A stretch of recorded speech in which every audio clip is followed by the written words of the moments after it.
The broadcast is now starting. All attendees are in listen-only mode. Welcome to this webinar with your host, Craig Proctor. Hello, everyone. We've got a very super cool webinar here for you today because it's probably what I know best, which is the listing presentation. And it's certainly what's going to help you the most in your real estate business, because there's a real art and science to having an unstoppable listing presentation. You can do everything else right with this system. You can generate leads, you can set up all kinds of appointments, and if you aren't really good at this, your experience in real estate is going to be you win some and you lose some. And in my first couple of years of the real estate business, that's how I thought it worked. You know, you win some, you lose some, and many of you may think the same way. And I didn't really understand why it was like that. I just thought it was the nature of the business. And as I became more successful, I carefully studied the words that came out of my mouth to try to analyze, why is it that, when I do a good job and I get the listing, what exactly is happening there? And when I lose the listing, what exactly is happening in those situations? And that's really how my listing presentation evolved over many years. And I'm sure you do the same thing where you test certain things, saying certain things, and the stuff that works, you keep. And when you experiment with words that don't work, you kick those out and you don't use that again. And that's how this thing evolved, is just through simple experimentation and, practice over and over and over again. Now, I listed over 10,000 homes during that 22-year career of mine, more than anybody else in the Greater Toronto area. So with practice, you tend to become really, really, really good at this. And that's why, when I do the super conferences, for example, I only do them a couple times a year. I really have to rehearse and practice to do those because I just don't do them often enough. Well, that wasn't the case with my listing presentation because I was doing 3 or 4 of them every single day. So you do have the opportunity to go back out there several times a day and do it over and over and over again and experiment and perfect. Now, the good news for all of you is you don't have to do that, because on today's webinar, I'm going to share with you exactly what I did, the order I did it in, and I'm going to explain to you why I did certain things a certain way, and hopefully this will make sense. So this is going to greatly shorten your learning curve. And here's what I'm going to suggest, is if you haven't already done this, at the end of our webinar here today, you download this listing presentation and you make the small customizations that I'm going to ask you to make today. And you go out and you start to use this. Now, some of you are already doing this and some of you are already seeing success with it. But I promise you this, once you use these slides and you say what I say in the order that I say it, you're going to start to win. And as you start to win, it's going to make you more confident. And as you become more confident, you speak with conviction. And as you speak with conviction, you're going to get even better results, which is going to feed back to your confidence. And you can see the feedback loop. And you keep getting better and better and better and better at this until you become unstoppable. The confidence thing is big. Saying the right things in the right order, having a presentation that addresses what's most important to sellers, not talking about you and I, but talking about what's important to them is vital. But you also could say the right things, but not be confident. Clients don't want to work with somebody that's not confident. When I started in the business, I had zero confidence. In fact, my mindset was I couldn't believe that anybody would actually list their home with me. Couldn't believe it. And that quickly changed in a couple of years to an attitude of, I can't believe anybody wouldn't list with me.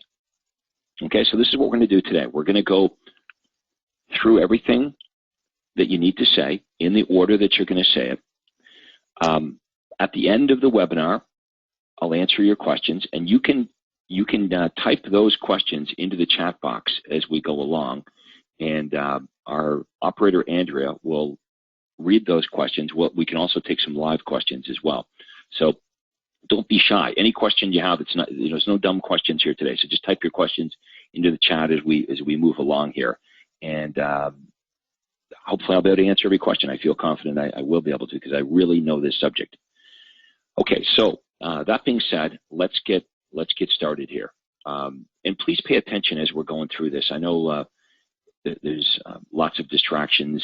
You get your iPhone in front of you, you're checking your emails or whatever. But this is a really, really important topic, and I hope you feel my sincerity. I really want to help you with this part of your business.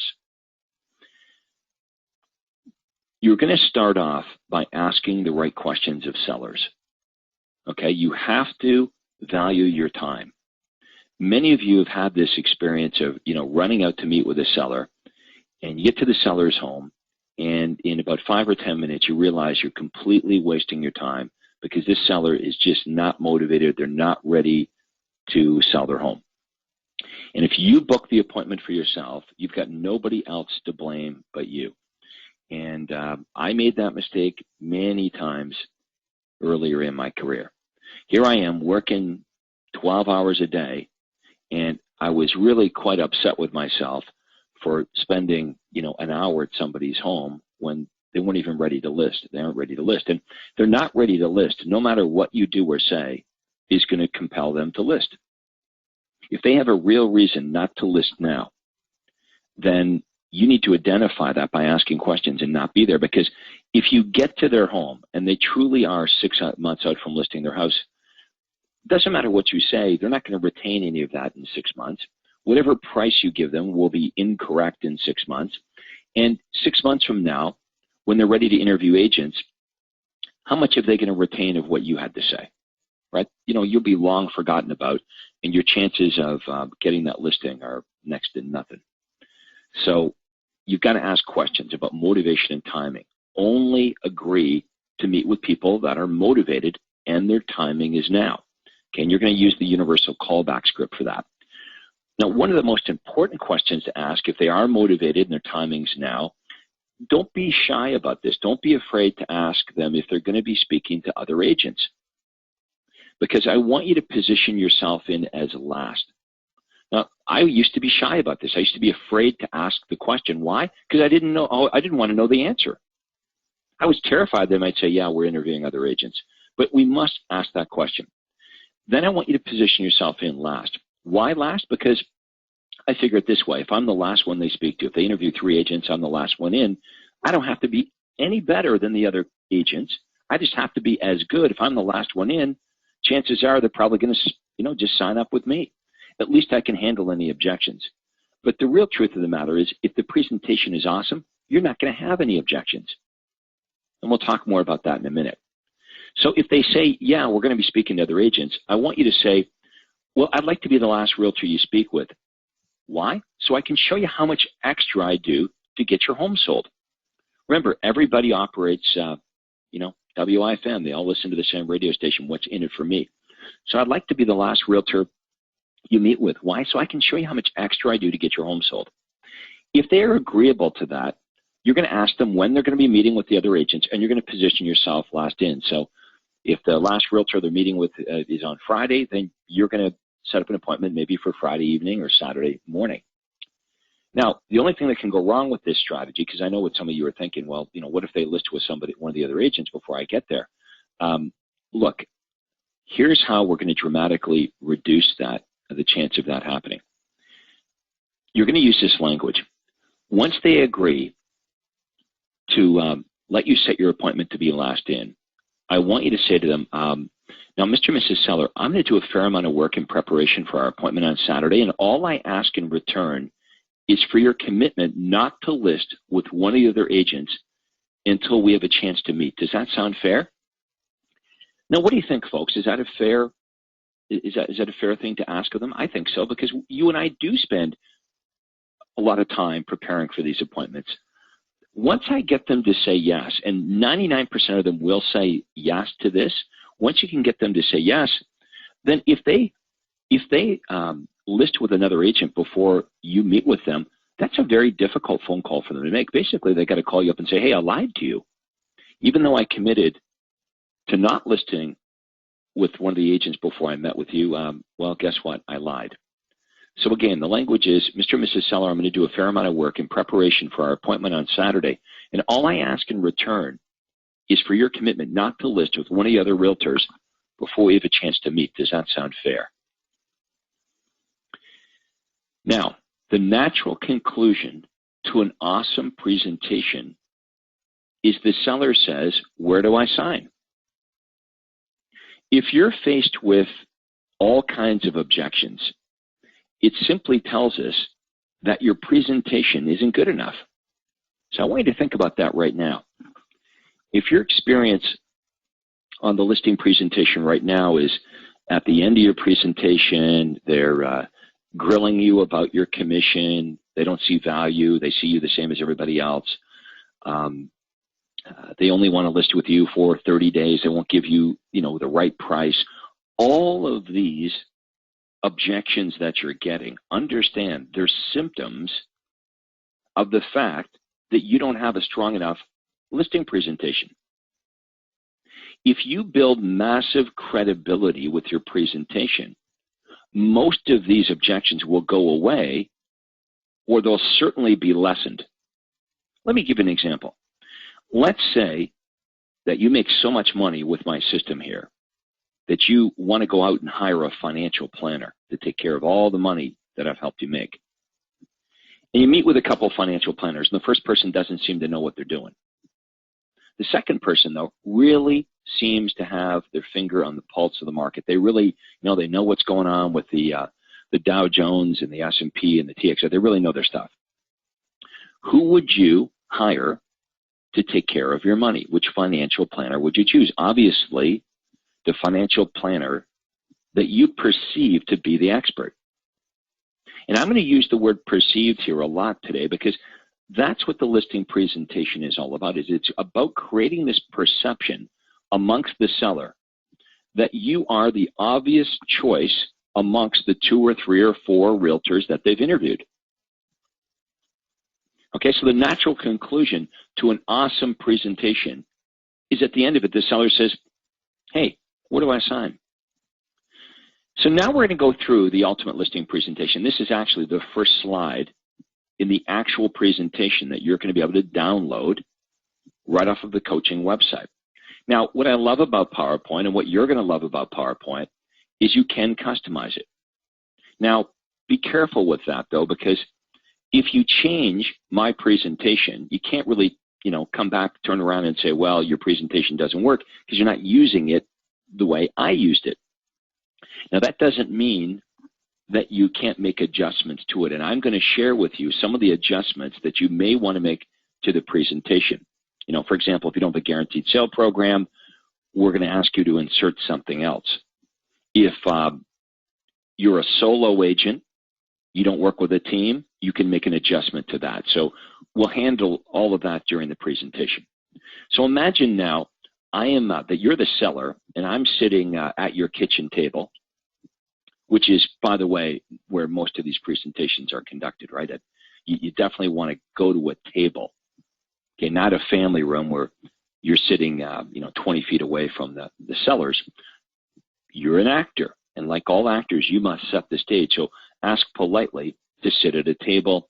Make sure husband and wife are either to your left or your right, so you're not bobbing your head back and forth trying to divide your attention between the two, because that never works.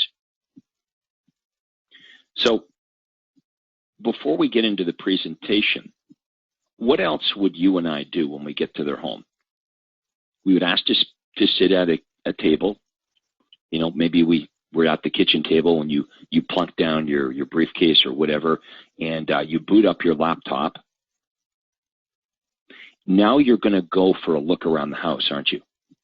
Okay, so before we get to this presentation, we're going to have a look at what we're dealing with. As you're looking around, you're doing the walkthrough on the property, it's an excellent time for you to ask questions to determine the personality type of the seller. A great question to ask is, what do you do for a living? If they're a D personality or an I personality, they may be attracted to certain occupations. So, if the husband says, well, I'm a negotiator for General Motors, you probably know he's a D personality. If the wife says, well, I'm in sales, she's probably a high I. Okay, if they're a computer engineer, a C. An accountant, probably a C. If they're in, a school teacher or a nurse, they're an S personality. So I'm not saying this is 100%, but it does give us a clue. Also, you can tell, you have a pretty good idea of what their personality type is by the way they answer your questions and by the questions they ask of you. So, if you walk in the door and they're super friendly, you're probably dealing with an I. They're asking really detailed questions, or they're reserved, they're probably an S or a C. It's very important before you start your presentation to have a clue as to the personality type of the sellers you're working with. Now, you'll get better at this over time as you become a student of the DISC personality test, as you become more involved with our program, and with practice. Now, I'm going to recommend this, though, that for you D and I personalities, you always want to go in slow, just slow things down a little bit until you establish the personality type of the seller. Now, for S and C realtors on the call here today, just be yourself. Just go in slow like you normally do. But if you determine that the sellers are D's and I's, you better quicken up the pace. Okay, if you determine it's an S or C personality, you maintain a slower pace in your presentation. And we'll talk more about this as we go through the program. But let's get back to that presentation. So now we've taken a walk around the house. We know what we're dealing with, and we're going to go through the presentation. So we're going to start off with the first slide that says your home's going to sell faster for top dollar with the least amount of hassle. And you're going to receive superior results with our unique team system. Now, if you don't have a team, you're going to take that out.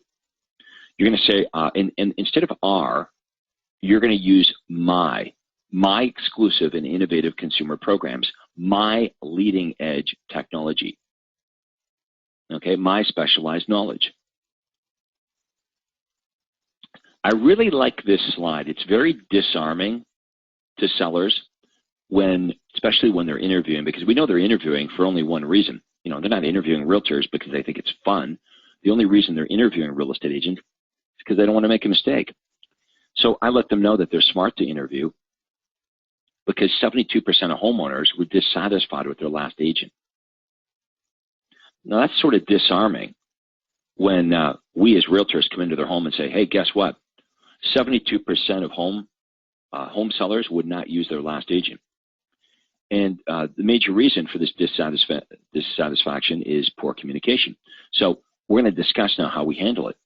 We guarantee to call you every single week with an update. And we guarantee to return any phone calls you make of us in a timely fashion. I'm going to remind the seller that to do a really good job to get their home sold, there's quite a bit to do. If we're going to do this properly, there's a lot to do to get their home sold. But most real estate agents, they kind of go through the ABCs of real estate marketing. They kind of casually go through the steps, but we're going to show the contrast between what we do and what the average real estate agent does. So let's have a look at these ABCs of real estate service, what most realtors do. A, they advertise themselves. B, they bang a sign on your lawn. C, they create an ad for the paper, and if they have any money, they'll run it. D, they download your listing into MLS. So in Toronto, there'll be, 50,000 homes on MLS. E, they encourage their office to show your home. F, they kick you out of their house on the weekends, and they figure they'll try one of those traditional open houses. And if none of that works, G, they get on their knees and pray your home will sell. And here's how most agents operate. They're solo agents. They work all by themselves.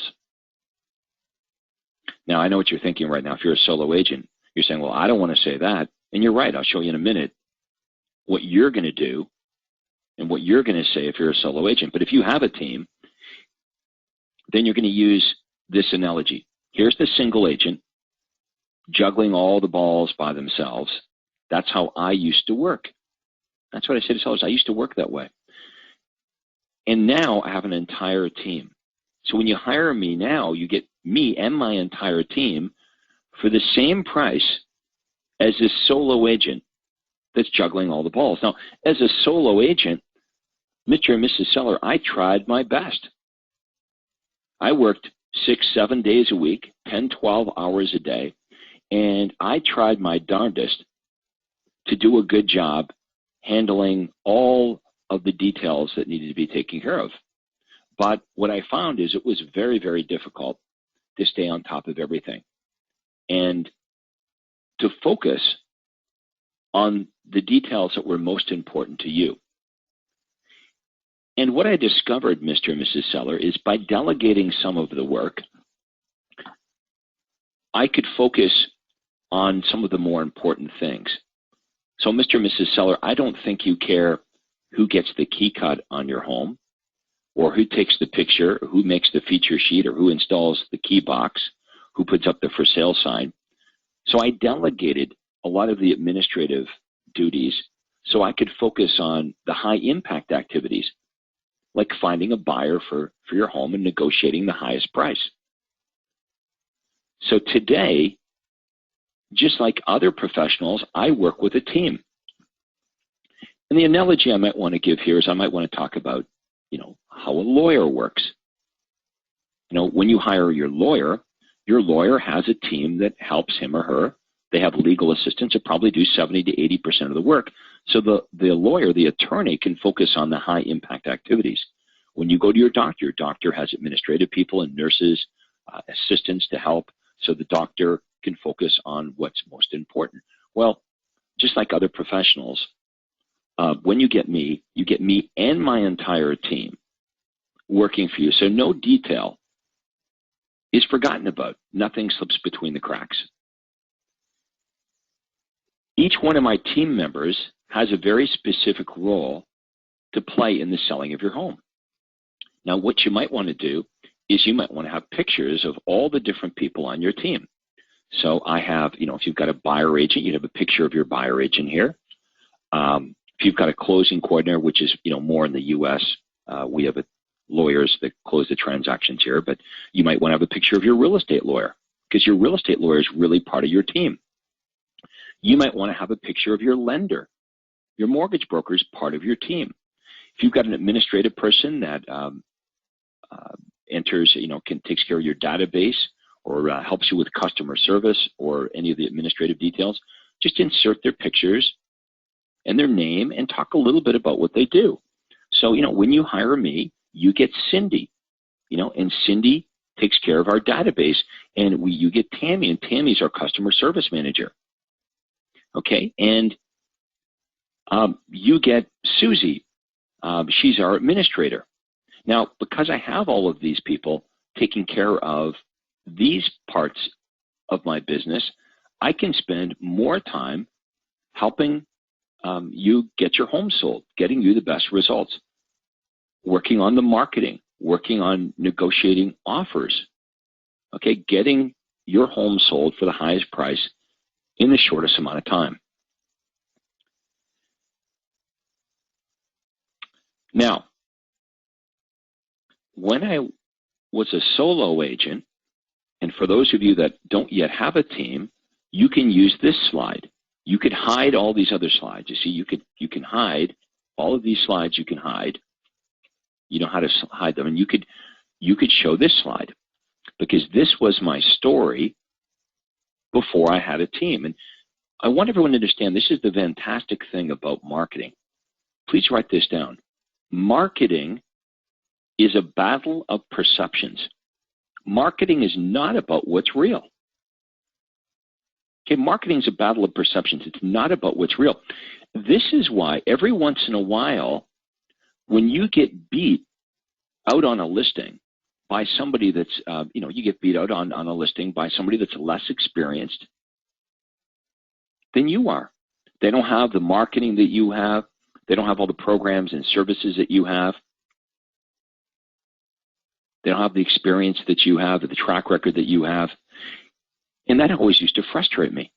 How the heck did this agent beat me out on this listing? They weren't as experienced. They didn't have the track record. They didn't do all the things I do, because the other realtor did a better job of painting a perception in the seller's mind that they were going to do a better job. So marketing is not about what's real. It's about perception. So when I worked as a solo agent, I couldn't talk about a team. Here's the story that I would tell. I would say, Mr. and Mrs. Seller, I don't delegate you to people that are less experienced or less competent than I am.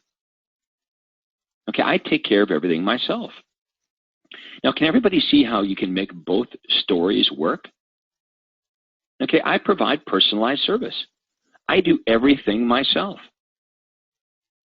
I don't delegate any of these important responsibilities in the sale of your largest asset to people that are less experienced or less competent than I am. So we can make all of these arguments work, and that is what we must do. We must look at our strengths and we must look at our weaknesses, and the presentation must be designed around the strengths that you have, about what you can say about yourself. Now, let me just fast forward here. As I started to develop my team, here's what I would say. I would say, I used to be one of those agents that worked all by myself, and I tried really, really hard for sellers. I wanted to do the very best job. And even though agents that work by themselves are going to tell you that they provide you personalized service, that they're going to give you their undivided attention, what I found is I was completely divided amongst all the tasks that I had to perform. And that's where, some of the balls started to drop. Things slipped through the cracks.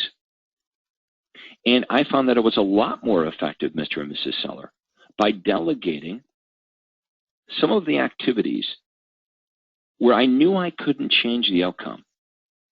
So I could focus on those that I knew I could change the outcome on. And then, I would list some of the things like I already have, getting keys cut, paperwork, signs up and down. You don't really care who does that. It needs to be done, but it doesn't necessarily need to be done by me. So here's an example in the presentation where each one of you can customize it.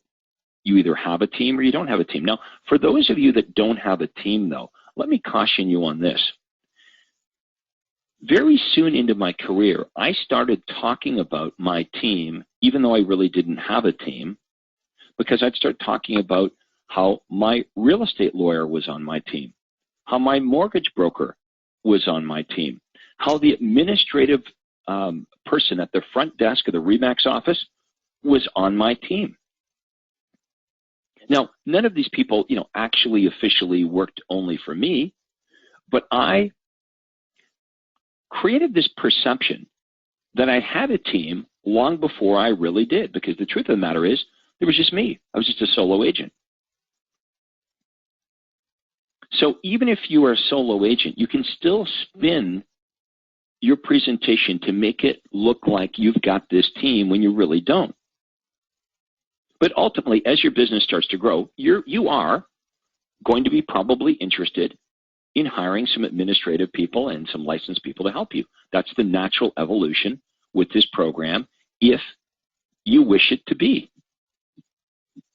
Not everybody wants to sell 100 or 200 homes, but usually the people that say, well, I have no interest in selling 200 homes, they only say that because they believe that the price they'd have to pay in time and in commitment is too high.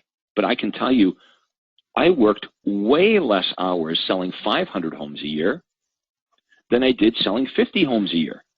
It's all about leverage. Okay, back to our presentation here.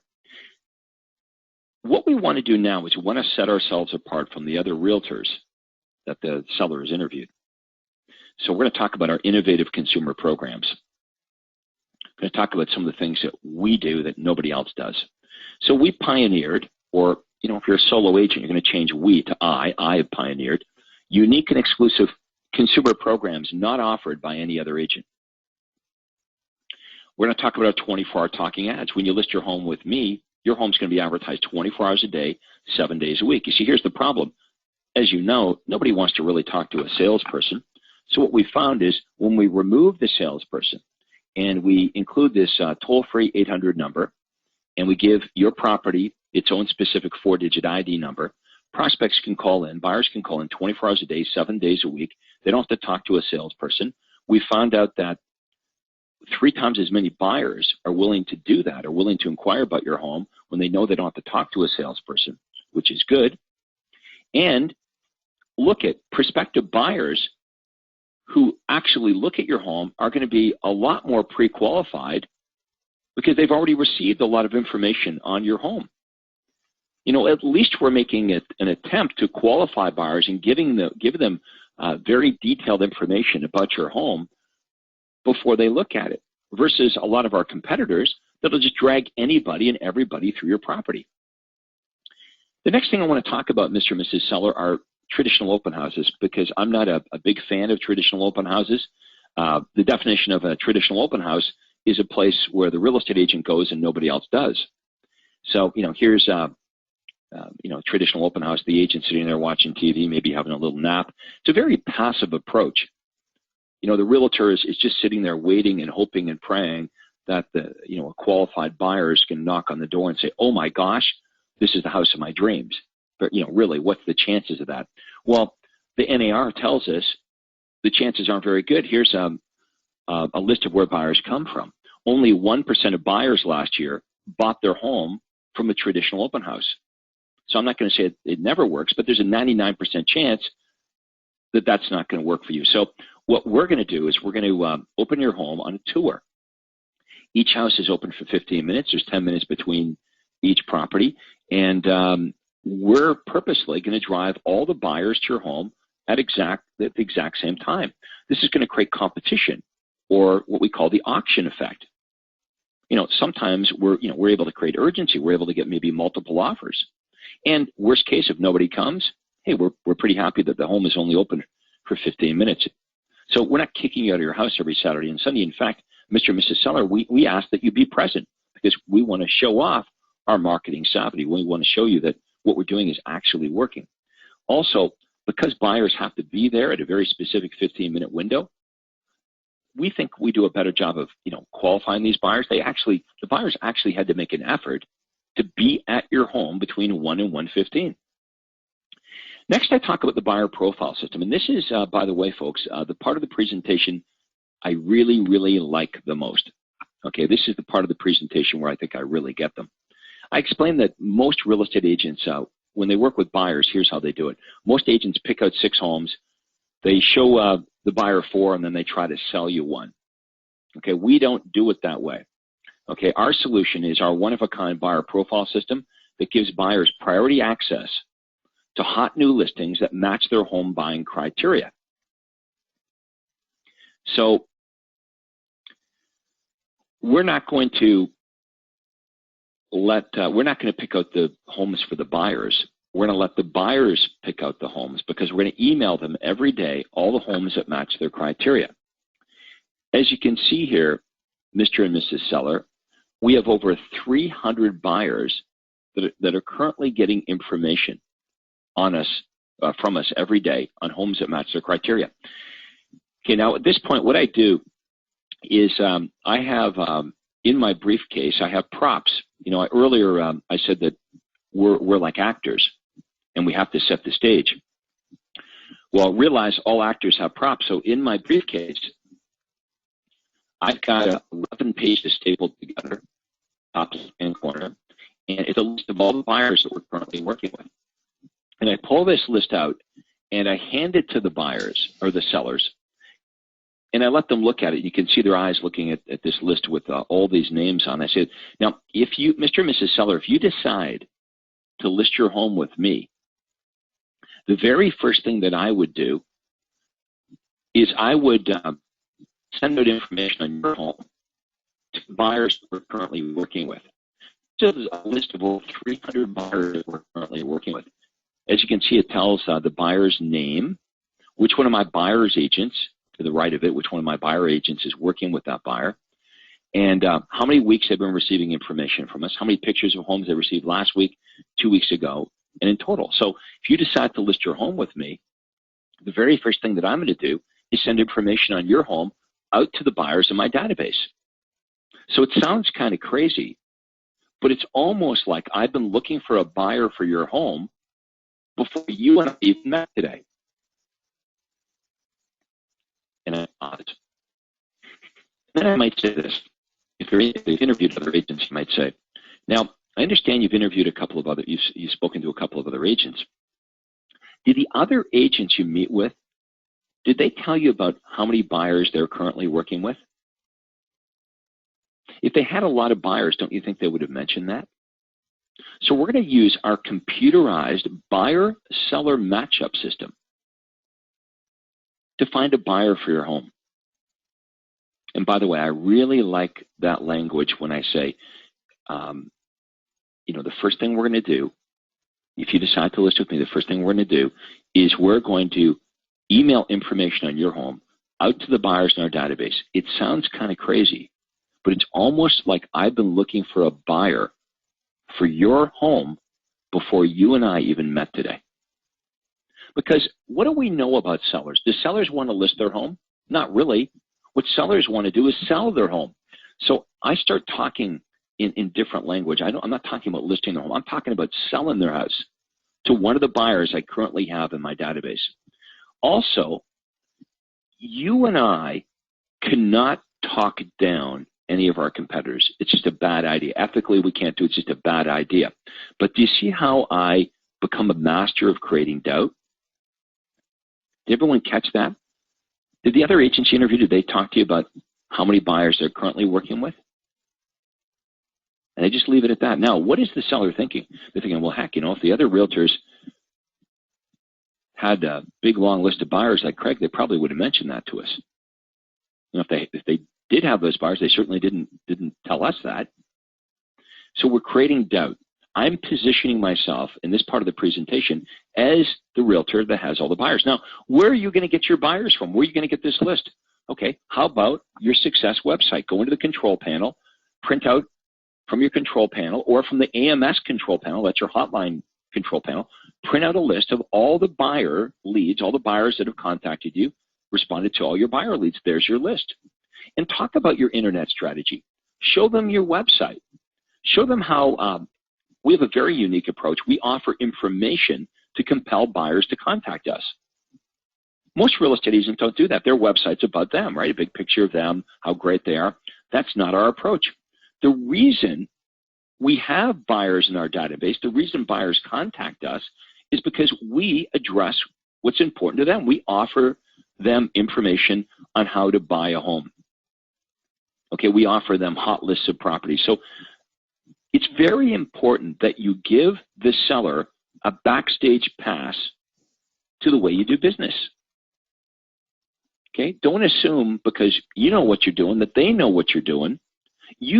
Each one of you that are involved in this program, you have a wonderful story to tell about how your marketing is different, how your marketing is client-centered. It's centered around what buyers and sellers want. So explain how your marketing works and then give evidence of the effectiveness of your marketing by printing out the leads, the list of names of buyers that you have generated from your Success websites and from your AMS hotlines. It doesn't have to be fancy. It can look just like mine, just like this. And it's printed out. It's a great prop. You just hand it to them and you use this language and you'll see their eyes light up. They're like, wow, look at all the buyers. You see, our approach makes total sense. Okay, now I want you to talk about your performance guarantee. Now, I've inserted the guaranteed sale program for obvious reasons. This is the performance guarantee that I kicked serious butt with in Toronto. I mean, I basically owned my marketplace with this. Now, I understand that some of you are officially freaked out by this. Once you understand how this works, you would immediately do it. But, there's a lot of fear because you really don't understand it. You don't understand the math behind it. But important that all of us have some type of performance guarantee. Why? Because the number one trend in the country today is skepticism. You set yourself apart from everyone else by simply being accountable because nobody we compete with wants to be accountable. So check out my guaranteed sale program. If I don't sell your house, I'll buy the thing. I explain the real estate catch-22. If you own a home and you want to move up to a bigger home, you could get caught in a real estate catch-22. If you buy your next home but selling your existing home, you get stuck owning two homes. That's not good. Or if you sell your existing home and you don't find another home in time, you could be homeless, like this person. So I offer an insurance policy to you, Mr. and Mrs. Seller, that you won't get stuck in the real estate catch-22. I have this sign rider that will go on. If you list with me, this sign rider will go on your for sale sign. Just buy this home and I'll buy your home for cash. Please understand, Mr. and Mrs. Seller, I'm so motivated to get your home sold. I'm actually willing to buy somebody else's house to make it happen. Think about that. I'm so motivated to get your home sold that I'm actually willing to buy somebody else's house to make that happen. And I show them a copy of the guaranteed sale program. This is another prop that's in my briefcase. This is the real deal. I do this all the time. So here's how you're going to benefit. You're going to get a firm, Mr. and Mrs. Seller, you're going to get a firm offer from buyers versus a conditional one because I'm willing to guarantee the sale of the buyer's home. That's going to allow you now to make a firm offer, allowing you to move up to any one of our listings. Now, if you're not going to use the performance guarantee, what do? Okay, well, here's what you do. You hide all these slides. Okay, take them, hide every one of them, just hide them. You can do that in PowerPoint. And you're going to insert your performance guarantee right here. So what would your performance guarantee be? You could say something simple like this. If you're not happy with me at any time, I'll cancel the listing. That's a form of accountability. You could say, if I don't get you an offer, present you an offer on your home in 59 days, I'll deduct $500 off of your commission when it does sell. There's lots of different performance guarantees. I want you to brainstorm, what performance guarantee are you going to use? It's important that you have one. Okay, you want to set yourself apart from everyone else. This is your big chance. So where it says performance guarantee, you're going to insert yours. And this is something your coach can help you with. Specialized knowledge. Now, it's important, as I said earlier, that you and I look like experts. I gave you the example earlier of the financial planner. You want to work with the expert. If you want them to choose you at the end of the presentation and you want them to take your advice on the list price, then they need to perceive you as the expert. When you get to the end of the listing and you go into pricing, and pricing, by the way, should always be done at the end. You never ever talk about price before you go through the benefits portion. Because if they don't like your price, they don't even listen to all your benefits. They've already tuned you out. So you always talk about the benefits portion first, then you go to pricing, and then you go to your real estate commission, your fee. Okay, there's an order to this. I didn't know that. When I was, I didn't really have a presentation when I got started in this business. My presentation was, I had 5 or 6 printouts from MLS. And if they didn't like my price, boom, I was at the door.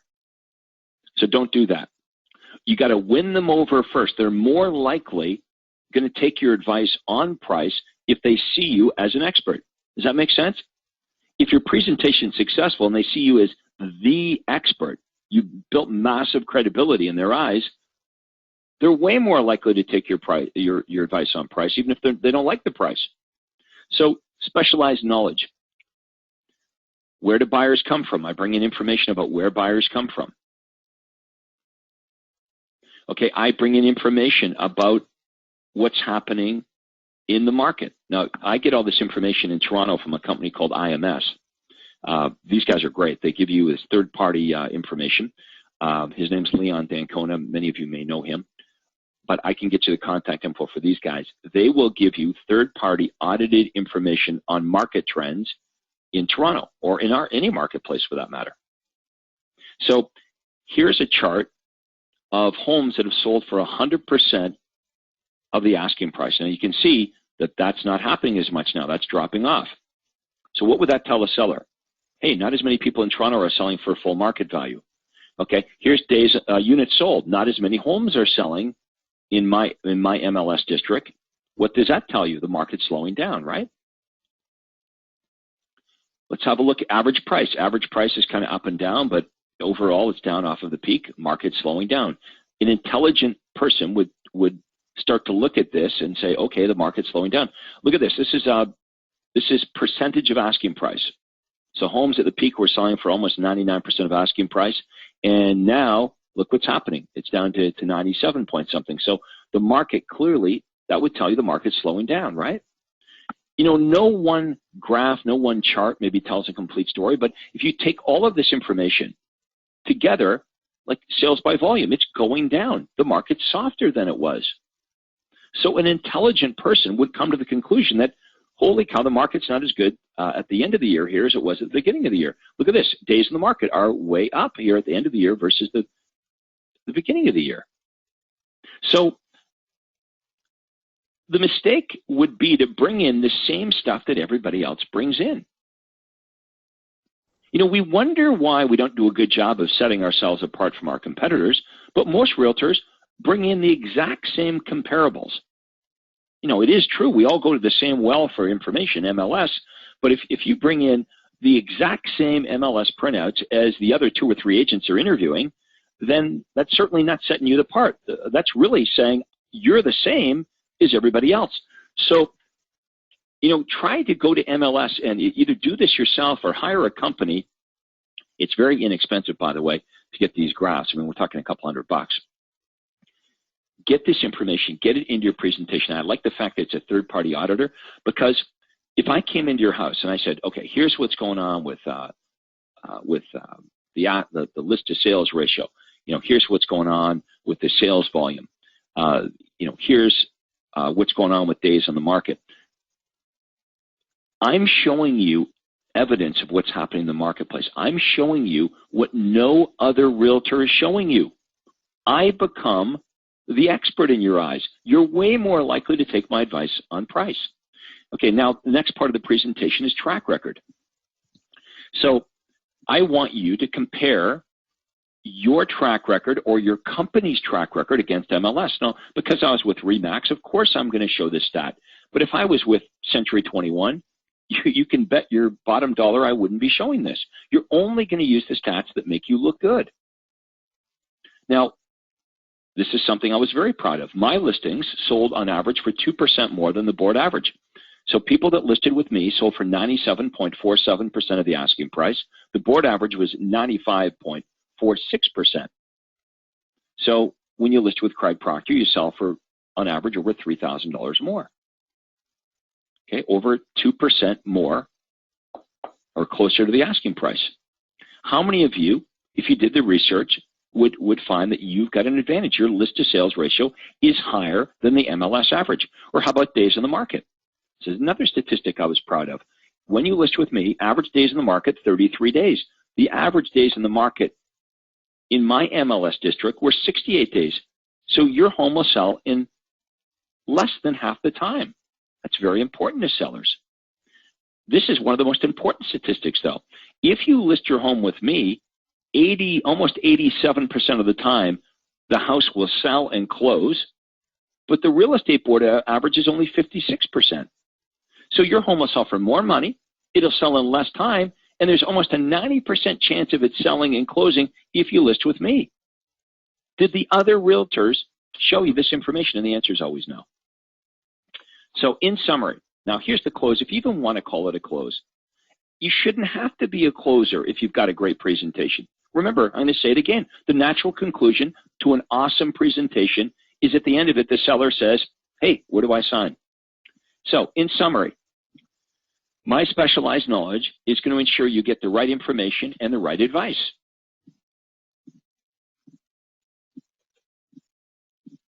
My aggressive marketing and innovative consumer programs and leading-edge technology is going to ensure you get better results and less hassle.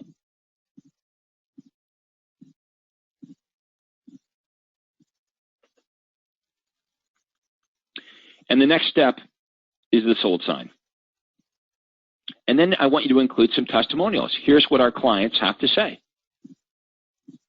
So surely you've got a couple of raving fans, even one happy client, even if it was by mistake. Make sure you include some testimonials here.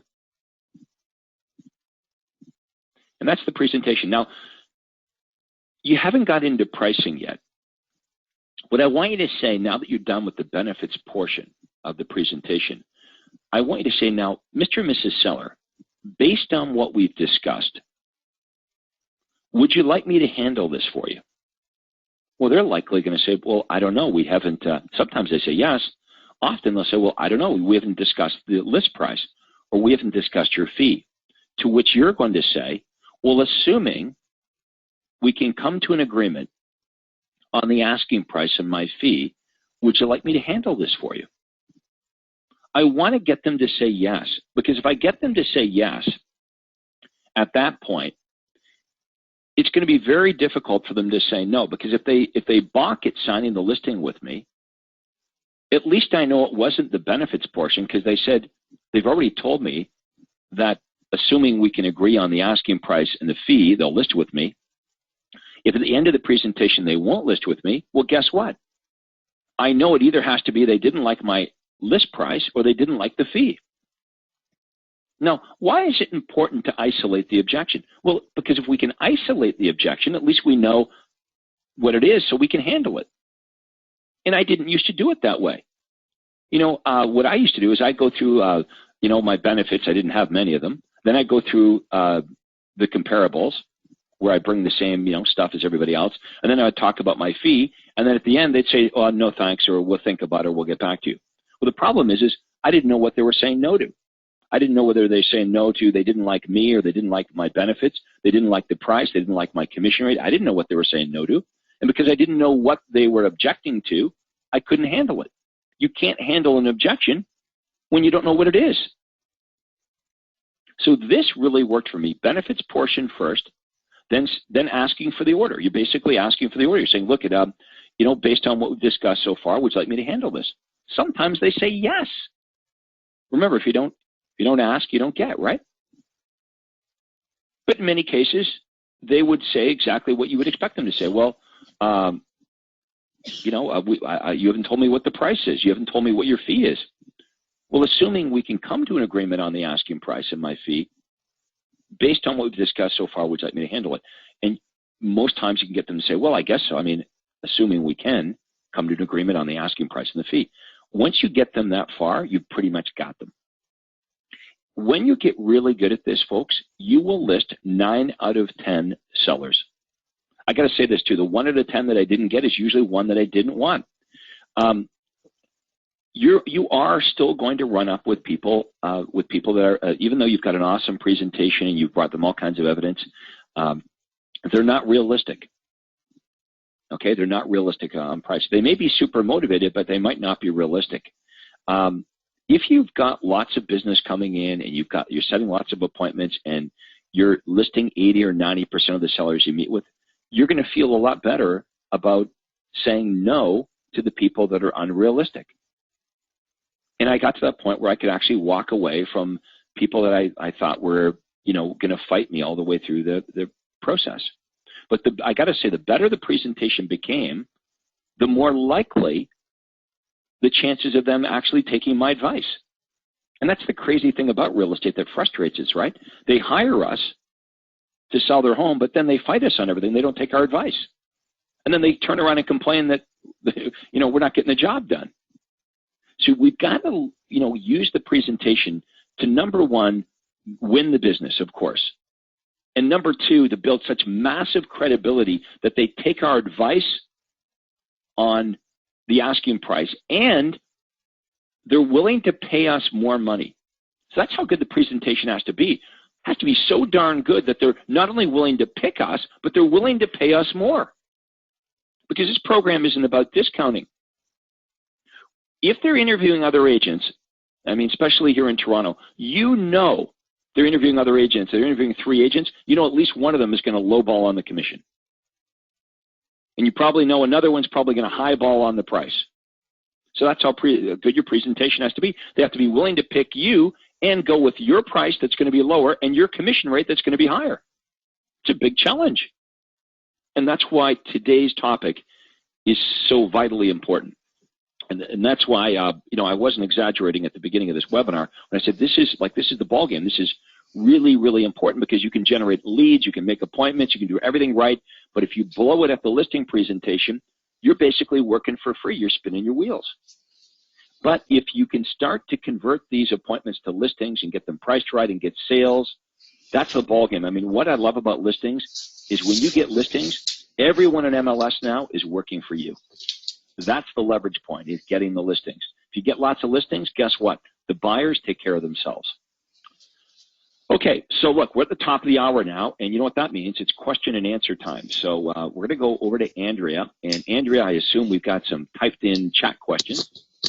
We sure do. And if you have an audio mic or you're on your phone, you can also ask live audio questions by just tapping the hand icon with your mouse, and you'll get into my little queue, and I'll open your mic. While we're waiting for those callers, we'll go to the first chat question. It's from Paul Cantu. Do you hire a specialist to put together your PowerPoint presentation? If so, what's the cost? I actually hired Adrian, who did the call here to update my presentation. Initially, I had Shai Schwartzman from Lifestyle Media create my my PowerPoint presentation. But today, it's pretty easy to find somebody to customize it. And if you want to have a certain look, I mean, I wouldn't change the language, Paul. But if you want to have, you know, a different background, a different colors, you want to brand it, that's perfectly fine. I know some of you do change the look. You know, if you're with Keller Williams, you'll have that background, or you know, the Remax logo on it. That's perfectly fine. I've tried to make mine generic, so you know, I took off all the Remax stuff that I used to have on it. And Adrian has updated it. But Paul, you can get anyone to do this. If you've got kids, teenagers, or nieces or nephews, or just put an ad on Craigslist, really easy to find somebody that will really jazz it up for you. Before we go on, I would like to say if you also have a success story that using this presentation, we'd also love to hear from you. You can either type it and I'll tell it to the crowd, or do the hand icon and I will open your line. Yeah, good point. You know, I do love success stories. I do love success stories. So if you have any success stories, but you know what, I took your presentation, Craig, exactly the way it laid out, and I never had much success with sellers, and now I'm kicking butt. We'd love to hear that. For sure. We are going on now to Laszlo Betyar. He has several questions. The first one, what's the source of the 72% dissatisfaction survey, and where can he see it? Where can you see the survey?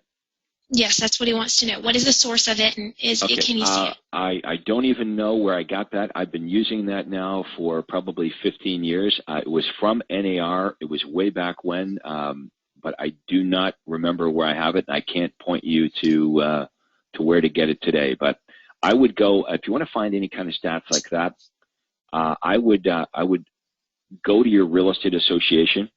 Okay, if you're in the U.S., go to your state association or go to NAR. And to try to, because they're constantly surveying. Or you could do this. You could even have someone in your area call sellers that have recently sold and do your own survey.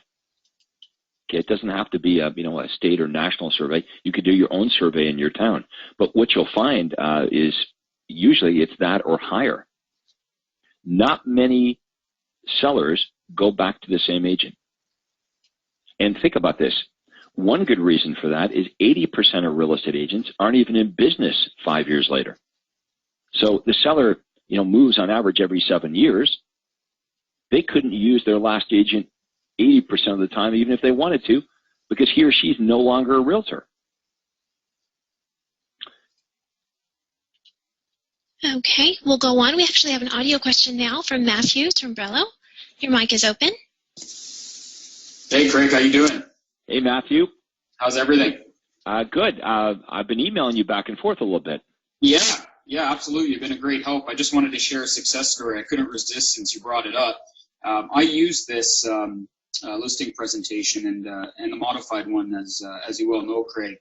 And the biggest thing with the sellers and I got all the listings, by the way, they were absolutely dumbfounded, jaws right on their kitchen table.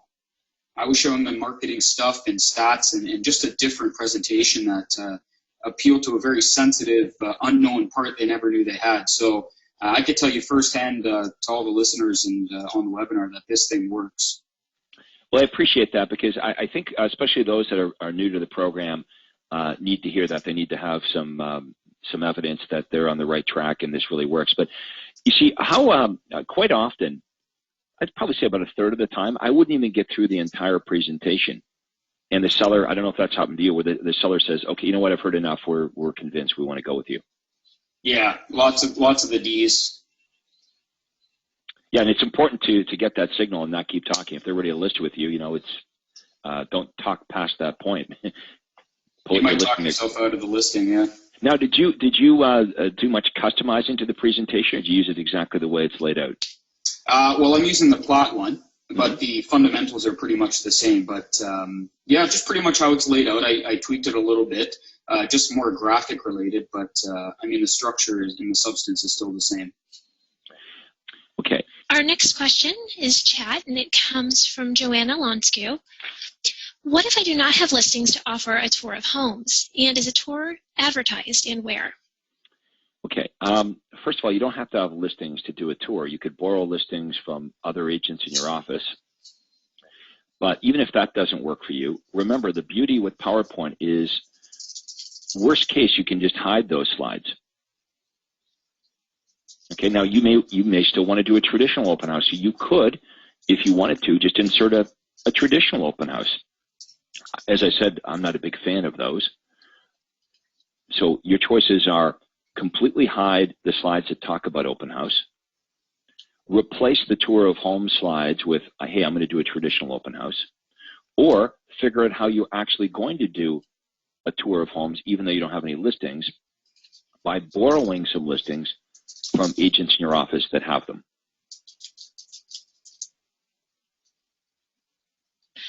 Okay, our next question comes from Laszlo.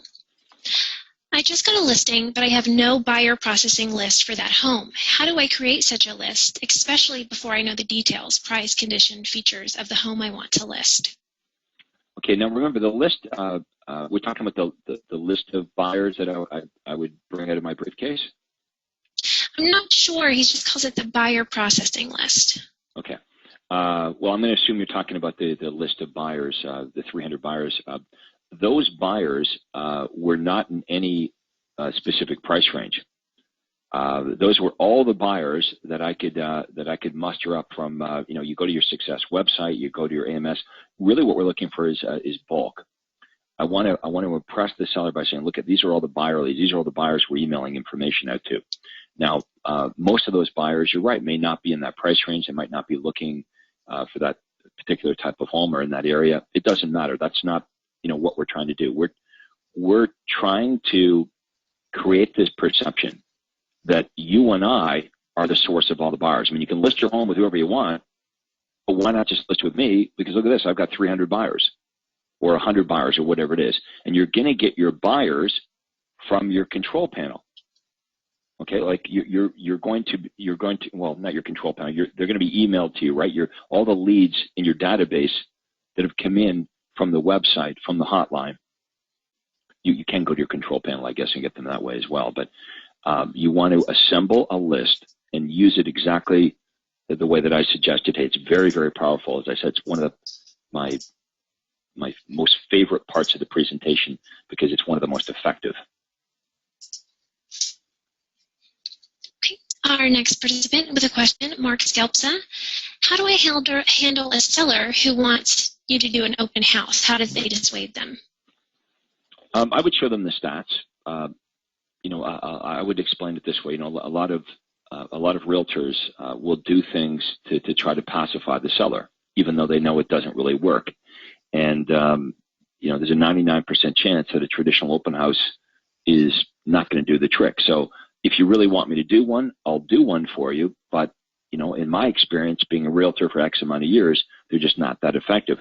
What I'd suggest we do is we do something different. And then you can talk about either a tour of homes or something else that is going to be a lot more productive than a traditional open house.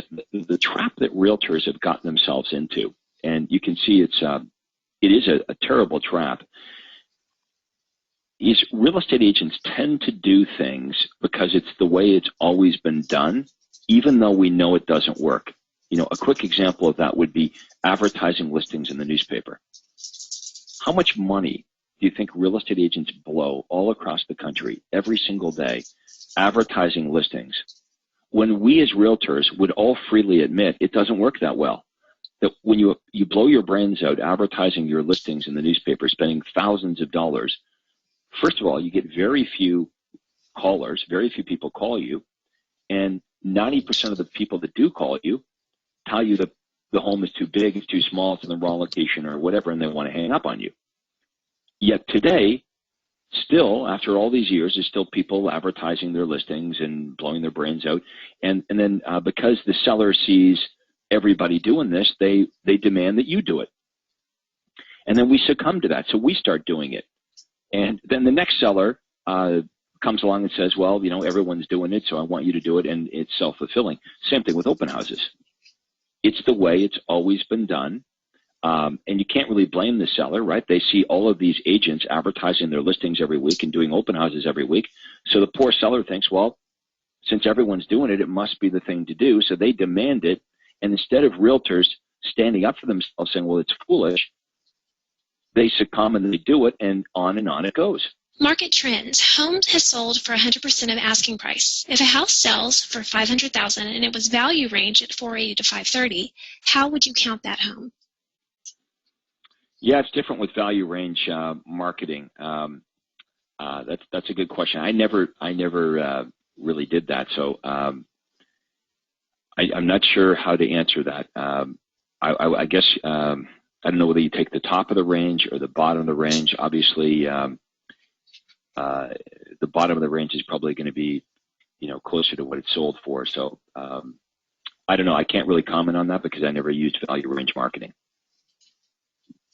Okay, and we have one from Stephen Porter.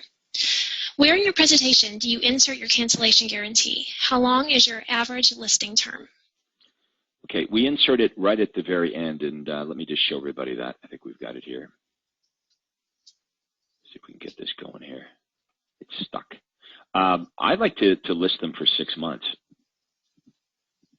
because, you know, even though my days on the market were much less than that, you know, who knows? So if you're going to spend all this money and time, you want to get a commitment. You want to make sure that you've got the listing long enough to get the job done.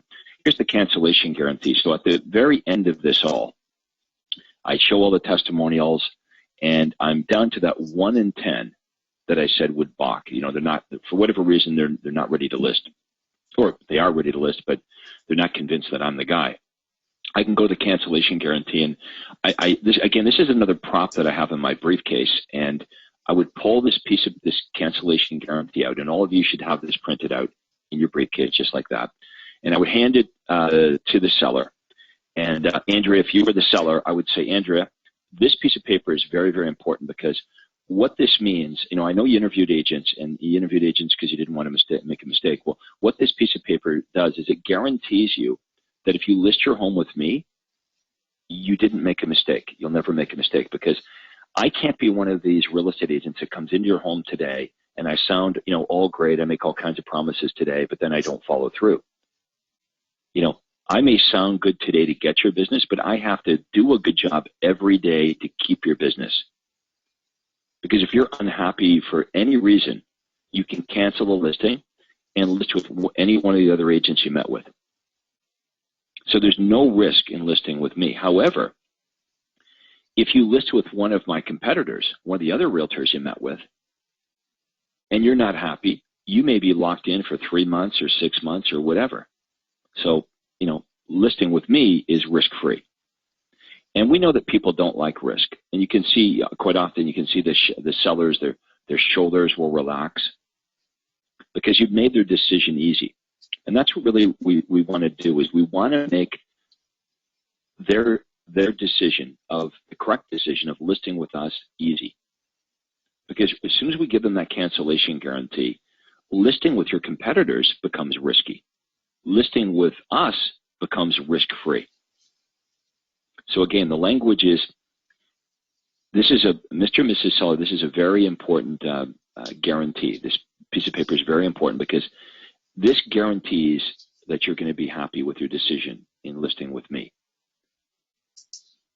You know, I can't be one of these realtors. I'm not one of these realtors that comes in and I sound good today and then I don't follow through. I have to be good not only today to get your business, but I have to do a good job every single day to keep your business. If you're not happy for any reason at all, you can cancel your listing agreement. This is an unconditional cancellation guarantee. It doesn't matter whether I think I'm doing a good job. What matters is what you think. So if you're not happy, you can anytime you can cancel the agreement and list with one of the other agents. However, if you list with one of the other realtors and you're not happy, you're stuck. Okay, so this piece of paper did make me a lot of money, like hundreds and hundreds of thousands of dollars, because there's many sellers, and we know this, right? There's many sellers that we meet with that are kind of on the fence. You ever get that feeling where they're almost there, they're just almost ready to list with you, but there's something holding them back? That's when you're going to use this. It'll help tip those fence sitters in your direction. All right, who's next? Okay, we have Ellen Ho. She was able to type her question. She says, the buyer's list. I know I can get it from the data at AMS or Success, but what if I have nothing in there yet? How does she create one? Okay. Well, I would start to build your list now. When you get ad calls, when you get sign calls, when you generate internet leads through the Success website, when you generate hotline leads through the AMS hotlines, you start to build your list. Maybe it could even be a list of past clients because they're potential buyers. You see, when we started in this business, we all have the same problem. We don't have a list. We don't have a database. So you're in the beginning of building it. Now, how about this? Even if you had 10 buyers on your list, your list of 10 buyers that you present to the seller in this presentation the way I showed you here today would be better than the no list that your competitors are presenting. Because you know your competitors are not talking about what they do to actually find a buyer or giving any proof at all that they have any buyers or the effectiveness of how well what they do actually works. Because all they're talking about is how they want the listing. Okay, we want the listing. We want the listing. We want the listing. List it with us. So even a small list of buyers presented the way that I presented it here today is going to be superior than the no buyers that your competition presents. Anyway, we're out of time here for today, so I hope everybody enjoyed our webinar. I hope you also know that everything that we talked about here today is available on the coaching site. So you can download this exact PowerPoint presentation from the coaching website. You can use it exactly the way it is, or you can make these small, minor customizations. You can hide slides. You can, tailor this for you and your business. But the most important thing is you need a presentation. You need a system. If your system right now is wing it, that's not going to cut it. Okay? If you have a system where you're saying the right things in the right order, you're going to get the right results. So thanks for being with us today. And Andrea, thanks as always for doing a great job. My pleasure. Thank you, Craig. Thank you all for joining and have a great afternoon.